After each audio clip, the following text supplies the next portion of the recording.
Old zero വാലിയുടെ താഴ്വാരത്തിലാണ് ആയിരിക്കുന്നത്. അവിടെ നിന്ന് മുകളിലേക്ക് നോക്കി കഴിയുമ്പോൾ മലനിരകൾ അടുക്കുകളായിട്ട് കാണപ്പെടുകയാണ്.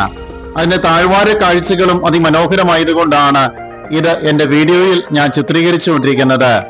പരമാവധി സൂം ചെയ്ത് ആ താഴ്വാരങ്ങളിൽ കാണുന്ന വീടുകളുടെ മനോഹാരിത എന്റെ ക്യാമറയിൽ പകർത്തുവാൻ ഞാൻ ശ്രദ്ധിച്ചിട്ടുണ്ട്.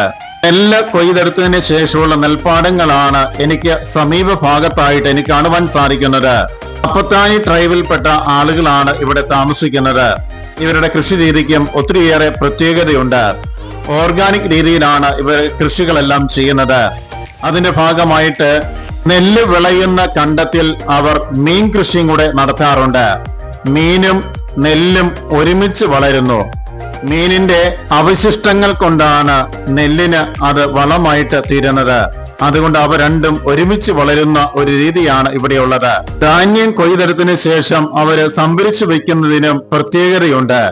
ഇതുപോലെയുള്ള കൂടാരങ്ങൾ നിർമ്മിച്ചതിന് ശേഷം അതിന്റെ താഴ്ഭാഗത്തായിട്ട് ഈ വീഡിയോയിൽ കാണുന്ന രീതിയിലുള്ള വെള്ളക്കെട്ടുകളും കൂടി അവർ പ്രത്യേകമായിട്ട് സജ്ജീകരിക്കാറുണ്ട്.